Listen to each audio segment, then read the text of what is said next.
हम लोग थर्मोडायनेमिक्स को क्लोज करते हैं और क्लोज करने के लिए हमारे पास जो कैलकुलेशन है वो आपको किसी भी रिएक्शन के लिए डेल्टा एच, डेल्टा ई और डेल्टा एस, डेल्टा जी ये सब कैलकुलेशन करनी होती है। हमने कहा अगर कैलकुलेशन करनी होती है तो हमने एक जनरल इक्वेशन ली और हमने कहा कि जो ए रहेगा प्लस बी और बी रहेगा ये अगर कन्वर्ट होता है सी में और डी में तो बोलूंगा जितने भी ऊपर चीजें लिखी गई हैं सब आपका स्टेट फंक्शन है।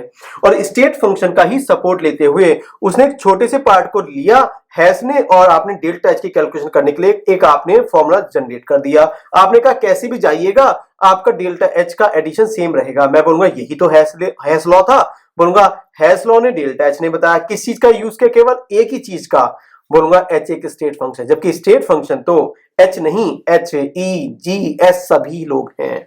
तो थर्मोडायनेमिक्स की डिफिकल्ट पार्ट है तो आपको केवल छोटा सा याद रखना है, आप खुद बैठ के थर्मोकेमिस्ट्री चैप्टर क्रिएट कर सकते हैं। हमने कहा ठीक है इसका फॉर्मूला बताएगा। हमने कहा इसका फॉर्मूला अगर आप डेल्टा एच रिएक्शन से पूछने लगे तो बोलूंगा समेशन ऑफ डेल्टा एच या एच फाइनल, और फाइनल क्या बनता है बोलूंगा प्रोडक्ट माइनस समेशन हो जाएगा आपका एच बोलूंगा रिएक्ट। अगर आप बात कर लेंगे डेल्टा एच प्रोडक्ट की तो क्या लिख सकता हूं, यहां पर बनेगा आपका सी और सी के बाद जो डेल्टा एच आएगा वो केमिकल सी का आएगा। मैंने कहा ठीक है, क्या बोल सकते हो अगला जो डी रहेगा वो डेल्टा एच लिखा जाएगा आपका केमिकल डी का। मैंने कहा ये हो चुके हैं आपके प्रोडक्ट। मैंने कहा रिएक्टेंट क्या होंगे, उनका रिएक्टेंट होने के लिए का मतलब हो जाएगा ए नंबर ऑफ मोल रहेंगे, डेल्टा एच आपका आ जाएगा ए और दोबारा से अगर आप ध्यान रखें तो बी आएगा कौन से केमिकल के लिए बोलूंगा डेल्टा एच बी के लिए रहेगा। और ये जो एच है ये हमने 0 केल्विन पर आपका 0 कई बार मान लेते हैं, कई बार रेफरेंस को हम लोग 0 मान लेते हैं जहां से स्टार्ट करते हैं हम लोग, जैसे हमने पहले से ही बताया था थर्ड लॉ ऑफ थर्मोडायनेमिक्स में। तो उस चीज का यूज करते अगर ना भी किया जाए तो आप एच लीजिएगा डेल्टा एच लीजिएगा, ठीक है। मैं बोलूंगा फाइनल माइनस इनिशियल, फाइनल का मतलब हुआ प्रोडक्ट और इनिशियल का मतलब हुआ रिएक्टेंट। मैंने कहा डेल्टा एच का तैयार हो गया फॉर्मूला। मैंने कहा जी डेल्टा एच का क्या, डेल्टा एच तो आपका हो गया। बोलूंगा डेल्टा ई का फॉर्मूला क्या आएगा, बोलूंगा सेम फाइनल माइनस इनिशियल। क्या बोल सकते डेल्टा जी का भी तैयार है और डेल्टा एस का भी तैयार है। मैंने कहा ठीक है यहां तक तो सब कुछ तैयार हो चुका है। मैंने कहा कुछ और डिटेल पढ़नी है। मैंने कहा अगर डिटेल पढ़नी है तो यहां पर अब आता है आपका डराने वाला। यहां पर एक और फॉर्मूला आता है जिसे हम बोलते हैं किरचॉफ लॉ। ध्यान रखिएगा ये फिजिक्स नहीं है, कभी आप किरचॉफ लॉ फिजिक्स वाला लगाने लगे। हमने कहा किरचॉफ लॉ की अगर बात करने लगे तो केमिस्ट्री में किरचॉफ लॉ पहली बार पढ़ रहा हूं। हाँ पहली बार ही पढ़ रहे हैं क्योंकि वो पढ़ाया ही नहीं जाता। किरचॉफ लॉ ने बोला, और आज तक कंपटीशन में एक ही बार क्वेश्चन आया, ध्यान रखिएगा। किरचॉफ लॉ ने बोला जो आप डेल्टा एच निकालते हैं वो आप लोग कांस्टेंट मानते हैं कि किसी एक रिएक्शन के लिए डेल्टा एच कांस्टेंट होता है, लेकिन जो डेल्टा एच है वो भी रिएक्शन टू रिएक्शन वेरी कर जाता है और वो टेम्परेचर के साथ भी वेरी करता है। मैंने कहा टेम्परेचर के साथ, मैं बोलूंगा हाँ टेम्परेचर के साथ। अगर आप इसका डेल्टा एच निकालने लगे तो आपने बोला था प्रोडक्ट माइनस रिएक्टेंट। आपने कहा सी का डेल्टा एच, मैंने कहा सी का जो डेल्टा एच है आपने मान लीजिएगा इनका डेल्टा एच निकाला 100 और इनका डेल्टा एच निकाला आपने 20, तो दोनों का डिफरेंस आया 80। जब आपने दोनों का टेम्परेचर बढ़ा दिया तो कोई जरूरी थोड़ी ना है कि ये 100 और वो 20 रहे, हो सकता है ये 100 से आपका 200 बन जाए और ये आपका केवल 40 बन जाए। तो जब आप दोनों का माइनस करेंगे तो जो चीजें आएंगी वो पहले टेम्परेचर से मैच नहीं करेंगी। इसका मतलब ये तो कंफर्म है कि जो डेल्टा एच है वो टेम्परेचर डिपेंडेंट होता है, जबकि हम लोगों को कई बार बोला गया है कि डेल्टा एच को तो कांस्टेंट ही मानना है। हमने कहा अगर टेम्परेचर डिपेंडेंट हो गया तो रिएक्शन बताइएगा।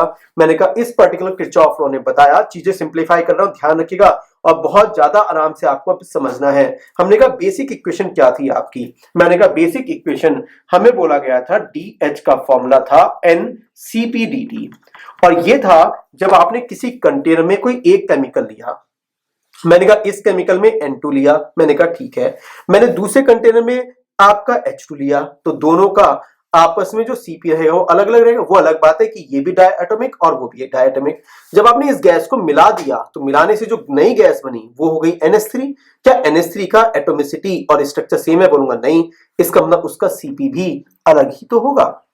इस तरह Cp वेरी करता है जैसे जैसे आप रिएक्शन आगे प्रोसीड करते हैं। अगर Cp आपका वेरी करता है तो मैंने जब इस पर्टिकुलर क्वेश्चन में उठाया तो मैंने कहा कैसे इसको ऑब्जेक्टिव की तरह ट्रीट करना है जिससे मुझे समझ में आ जाए। तो मैंने कहा ठीक है आप D लिखेगा H लिखेगा इक्वल टू आप लिखेगा N लिखेगा Cp लिखेगा और यहां पर dt लिखेगा। बहुत ज्यादा ऑब्जेक्टिव अप्रोच से अगर बताई जाए जिससे कंफ्यूजन कम आए तो यहां पर डेल्टा एच और यहां पर भी डेल्टा, इसका मतलब चेंज रिएक्शन और प्रोडक्ट के बीच में जो डेल्टा एनसीपी का मिसमैच हुआ। और मैंने कहा इस पर्टिकुलर को एक साथ कीजिएगा, और एक साथ करने के बाद हमने कहा ठीक है, ये अगर समझ में आ गया तो थोड़ी सी क्लियरिटी और दीजिएगा, क्योंकि पहला एग्जांपल है। मैंने कहा ठीक है, यहां पर आप इंटीग्रेट कीजिएगा और यहां पर भी इंटीग्रेट कीजिएगा।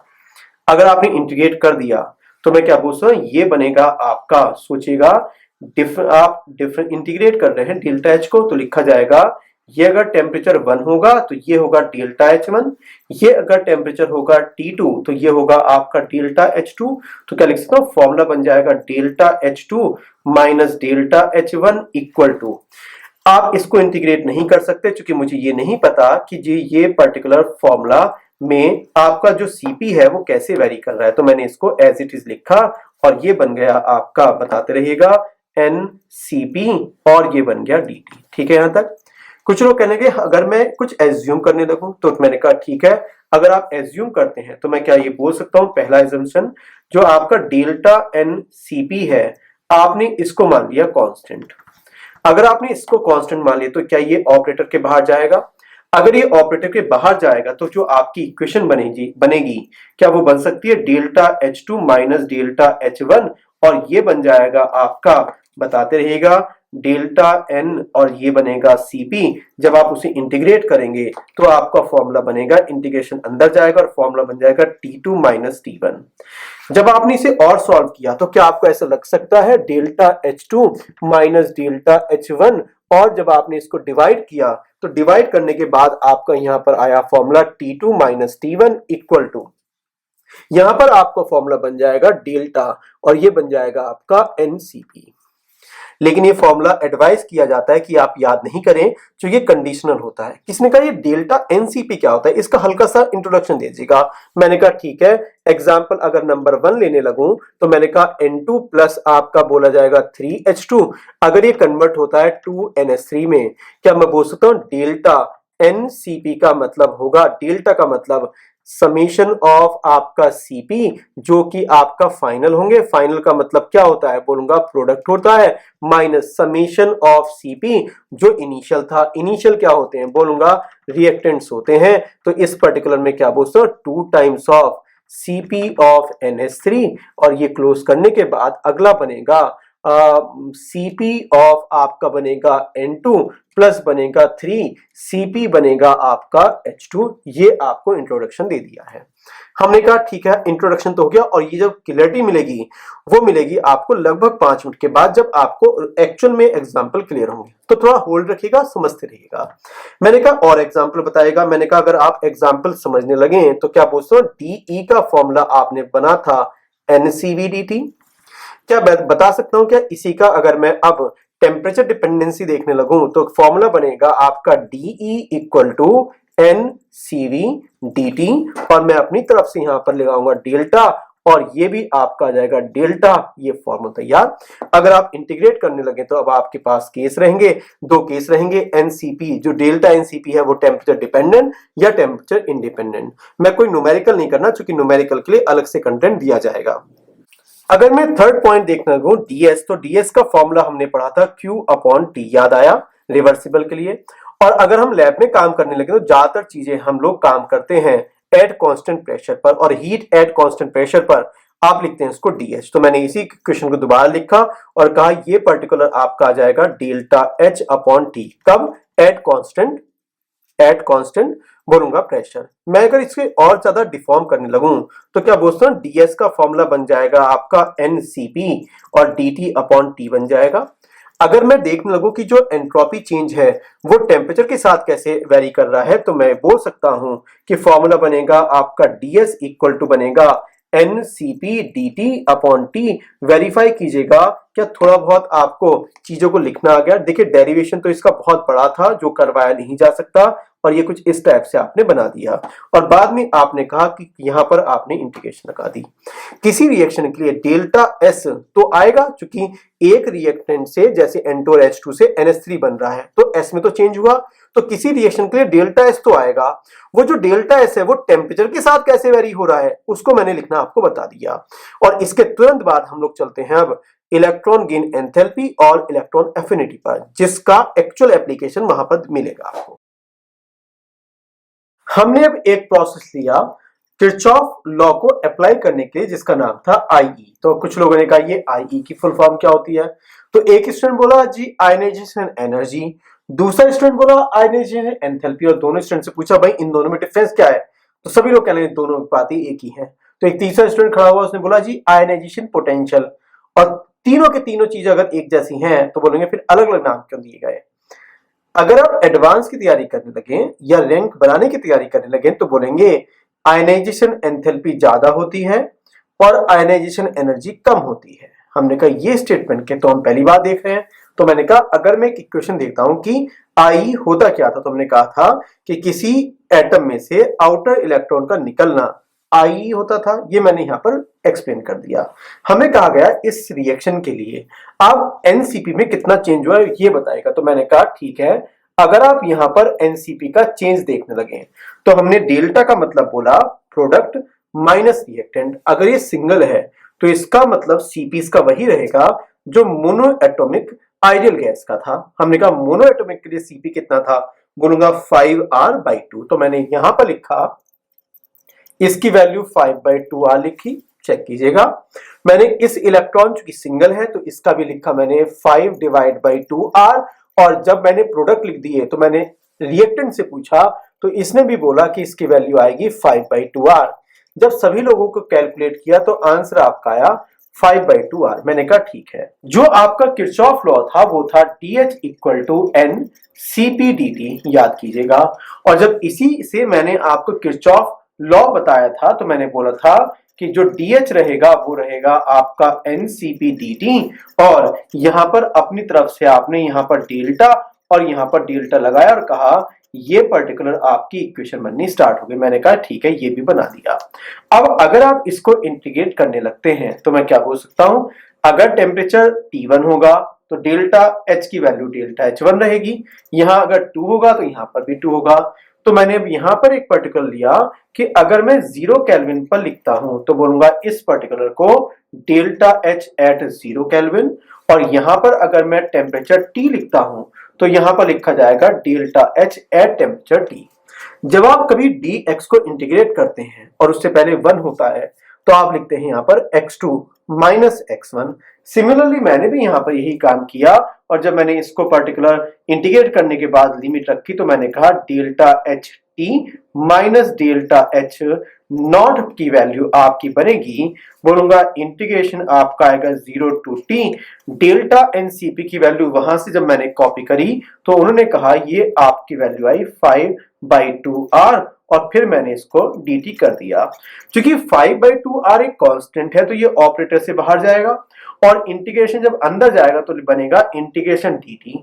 अगर आप 1.dt लिखते हैं तो उसका इंटीग्रेशन होता था t। जब मैं यहाँ पर अपर लिमिट और लोअर लिमिट लगाऊंगा तो मेरा जो फॉर्मूला बनेगा वो बनेगा 0 डेल्टा h एट t और डेल्टा h एट 0, और ये बन जाएगा आपका 5/2r। ऑपरेटर अंदर गया, इंटीग्रेशन dt बना, जिसकी वैल्यू मैंने लिख दी यहां पर t-0। इसका मतलब मेरी जो वैल्यू आई वो कहीं ना कहीं आई 0 delta H T equal to हो जाएगा डेल्टा एच नॉट प्लस आपका बन जाएगा यहां पर 5/2r और t। वेरीफाई करते रहिएगा।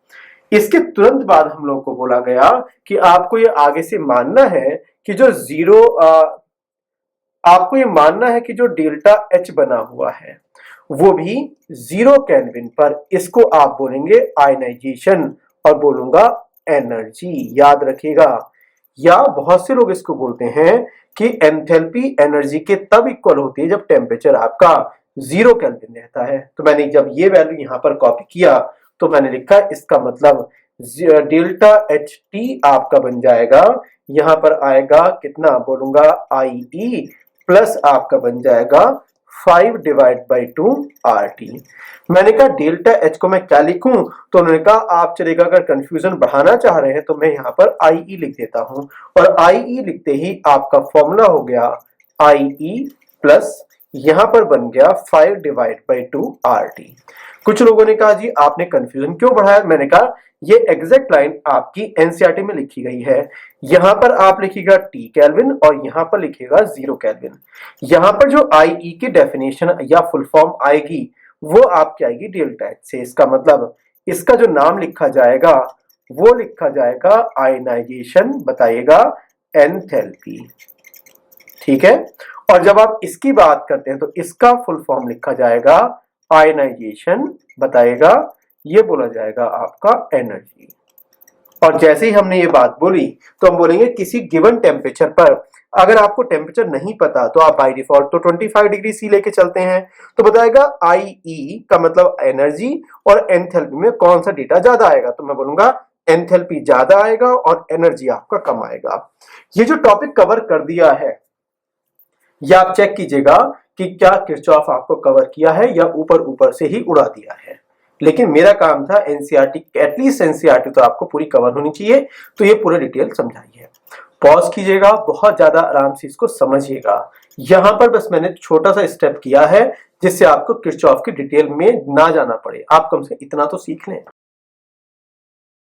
अगर मैं बात करने लगूं इलेक्ट्रॉन गेन एंथैल्पी और इलेक्ट्रॉन एफिनिटी की, तो आपने कई बार फॉर्मूला पढ़ा, कई बार का मतलब मेरे उसमें पढ़ा होगा, बाकी तो पता नहीं क्या कितनी गोली दी जाती हैं। खैर अगर मैं बात करने लगूं यहाँ पर इलेक्ट्रॉन गेन एंथैल्पी और इलेक्ट्रॉन एफिनिटी की, तो आपने पढ़ा है कि इलेक्ट्रॉन गेन एंथैल्पी कम होती है, इलेक्ट्रॉन एफिनिटी ज्यादा होती है किसी गिवन टेम्परेचर पर।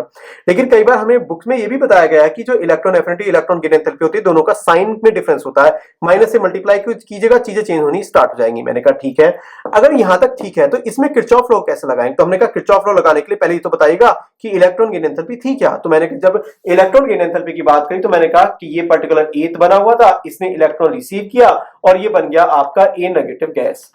अगर मैं बात करूंगा ये आइसोलेटेड है, आइसोलेटेड का मतलब इसकी स्ट्रक्चर बिल्कुल वैसी दिखाई देगी जैसी मोनो एटॉमिक आइडल गैस की थी, और मोनो एटॉमिक आइडल गैस के लिए आपका सीपी की वैल्यू थी 5/2r। मैंने कहा ये 5/2r minus 5/2r minus 5/2r, इसका मतलब मैं प्रोडक्ट माइनस रिएक्टेंट से अगर पूछूंगा तो बोल जाएगा डेल्टा आपका एनसीपी की जो वैल्यू आएगी वो केवल और केवल माइनस 5/2r आएगी। सोचते रहिएगा क्योंकि मैंने आपको आईई पढ़ा दिया। मैंने कहा किरचॉफ लॉ लगाना है, मैंने कहा अगर किरचॉफ लॉ लगाना है तो किरचॉफ का बेसिक फॉर्मूला क्या था, मैं बोलूंगा डीएच का फॉर्मूला इक्वल टू कितना था, एनसीपीडीटी। मैंने कहा ठीक है, क्या इसी फॉर्मूले को क्या लिख सकता हूं, फॉर्मूला बनेगा आपका एनसीपी और ये बनेगा डीटी, और आपने अपनी तरफ से यहां पर डेल्टा लगाया तो यहां पर भी डेल्टा लगाने के बाद आपने कहा इसको कुछ इस टाइप से काम कर लीजिएगा। मैंने कहा ठीक है, इसको हम लोग इंटीग्रेट भी कर लेते हैं। जैसे आपने इंटीग्रेशन करना स्टार्ट किया तो मैं क्या पूछता हूं, जो मेरा फॉर्मूला बनेगा वो कुछ इस टाइप का बनेगा, ऑब्जर्व करना आपका काम है। ये बनेगा आपका डेल्टा एच और यहां पर आएगा डेल्टा एच 0 और यहां पर आएगा delta H given temperature equal to integration delta NCP की वैल्यू बोलूंगा 5/2r और ये बन जाएगा dt 0 केल्विन और गिवन टेम्परेचर पर। जब आपने इसको निकाला तो आपने कहा delta H given temperature minus delta H 0 kelvin equal to बनेगा माइनस 5/2r बाहर आया और बाद में ये t से मल्टीप्लाई हो गया। मैंने कहा ठीक है, जब आपको बोला जाता है कि आपका इलेक्ट्रॉन एंथैल्पी इलेक्ट्रॉन एफिनिटी के बीच में केवल साइन का डिफरेंस है तो वो एक छोटी सी चीज भूल जाते हैं बताना कि ये केवल और केवल 0 केल्विन के लिए ही वैलिड है। इसका मतलब जो आपका इलेक्ट्रॉन गेन एंथैल्पी होगा कितने पर, बोलूंगा 0 केल्विन पर, वो होगा माइनस इलेक्ट्रॉन एफिनिटी। ये अगर मैं 0 केल्विन पे, ये ओके नहीं है कभी कोई ओके मानने लगे, ये अगर 0 केल्विन पर बना हुआ है तो जो डेल्टा एच है ये है इलेक्ट्रॉन गेन एंथैल्पी, एच का तो मतलब एंथैल्पी है, ये अगर एंथैल्पी है तो मैं बोलूंगा 0 का मतलब आपका हो जाएगा माइनस ई। तो मैंने इसी क्वेश्चन में चेंज किया, चेंज करने के बाद कहा डेल्टा एच टी माइनस और डेल्टा ये पर्टिकुलर हटाया और ये कर दिया आपका माइनस ई ए और फिर से इक्वेशन बन गई आपकी माइनस 5/2RT। वेरीफाई करते रहिएगा। जब मैंने माइनस माइनस किया तो बना प्लस और प्लस जब उधर गया तो फॉर्मूला बन गया delta H T equal to बना आपका माइनस ई ए और बन गया आपका माइनस 5/2RT। और जब मैंने इसे पूरा सॉल्व किया तो किसी गिवन टेम्परेचर पर आप उसको लिखते हैं इलेक्ट्रॉन गेन एंथैल्पी, और ये बन जाता है आपका -EA, और ये बन गया आपका -5/2 RT। चेक कीजिएगा, मैच कर गया। यहां से पता चला कि इलेक्ट्रॉन गेन एंथैल्पी अलग है और इलेक्ट्रॉन एफिनिटी अलग है।